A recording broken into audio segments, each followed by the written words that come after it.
வாங்க வணக்கம். கிரிக்கெட் உலகில் நடந்த சுவாரஸ்யமான ஒரு சம்பவம் பத்தி பார்க்கலாம்.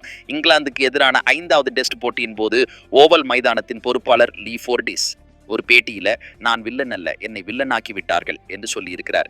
இந்திய அணியின் பயிற்சியாளர் கௌதம் கம்பீருடன் ஏற்பட்ட ஒரு சிறிய வாக்குவாதம் எப்படி ஒரு பெரிய சர்ச்சையாக மாறியதுன்னு தெரிஞ்சுக்கலாமா? கம்பீரின் கோபம், ஃபோர்டிஸின் அடாவடி. இங்கிலாந்துக்கு எதிரான கடைசி போட்டிக்கு முன்னாடி இந்திய அணியின் பயிற்சியாளர்கள் கௌதம் கம்பீரும் சிதாரன் ஷுகோடக்கும் ஓவல் மைதானத்தின் பிட்சை ஆய்வு செய்ய போனாங்க.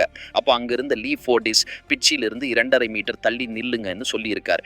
சாதாரண ஷூ போட்டு இருந்த அவங்கள இப்படி நடத்தியது இந்திய அணி நிர்வாகத்துக்கு ஆச்சரியத்தையும் அதிர்ச்சியையும் கொடுத்துச்சு.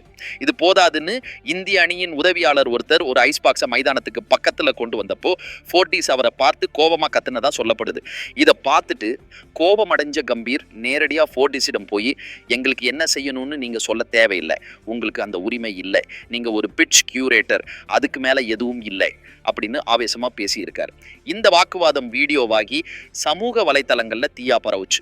இரட்டை நிலைப்பாடு, ரசிகர்களின் கொந்தளிப்பு ஆரம்பத்தில் கம்பீர சிலர் விமர்சனம் செஞ்சாலும் அடுத்தடுத்து நடந்த விஷயங்கள் ரசிகர்களோட கோபத்தை லீ ஃபோர்டிஸ் பக்கம் திருப்பிச்சு.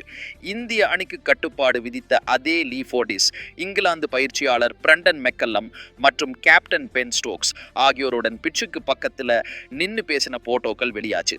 அது மட்டும் இல்லாம இங்கிலாந்து வீரர்கள் ஜோ ரூட் மற்றும் ஆலி போப் ஆகியோர் பிட்சிலேயே நின்று பேட்டிங் பிராக்டிஸ் செஞ்ச வீடியோக்களும் வெளியாச்சு. இதை பார்த்த இந்திய ரசிகர்கள் கொதிச்சு போயிட்டாங்க. இந்தியாவுக்கு ஒரு நியாயம், இங்கிலாந்துக்கு ஒரு நியாயமா அப்படின்னு கேட்டு லீ ஃபோர்டிஸோட இரட்டை நிலைப்பாட்டை கடுமையாக கண்டிச்சு சமூக வலைத்தளங்கள்ல கருத்து தெரிவிச்சாங்க.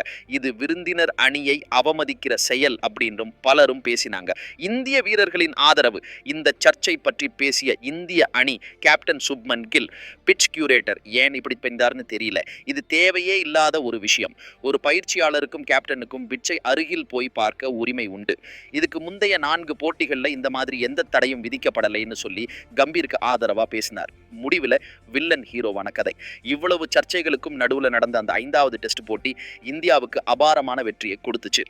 பேட்ஸ்மேன், பவுலர் 2 பேருக்கும் சம வாய்ப்பு கொடுத்த ஒரு சிறந்த டெஸ்ட் பிட்ஸை லீ ஃபோர்டிஸ் உருவாக்கி இருந்தார். போட்டி முடிஞ்சதும் இந்த சர்ச்சையை பற்றி அவகிட்ட கேட்டப்போ, நான் ஒருபோதும் வில்லனா இருந்ததில்லை, என்னை அப்படி ஆக்கிட்டாங்க, நீங்க இந்த ஆட்டத்தை ரொம்ப ரசிச்சிருப்பீங்கன்னு நம்புறேன் அப்படின்னு சிரிச்சுக்கிட்டே சொன்னார். ஒரு சாதாரண வாக்குவாதம், இரட்டை நிலைப்பாடுன்னு இந்திய ரசிகர்களோட பார்வையில் லீ ஃபோர்டிஸை வில்லனா மாத்துச்சு. ஆனால் ஒரு அற்புதமான பிட்சை உருவாக்கி கொடுத்ததன் மூலம் தன்னோட வேலையில் அவர் ஒரு ஹீரோவா நிரூபிச்சிருக்காரு. என்ன ஒரு சுவாரஸ்யமான முடிவு இல்லையா?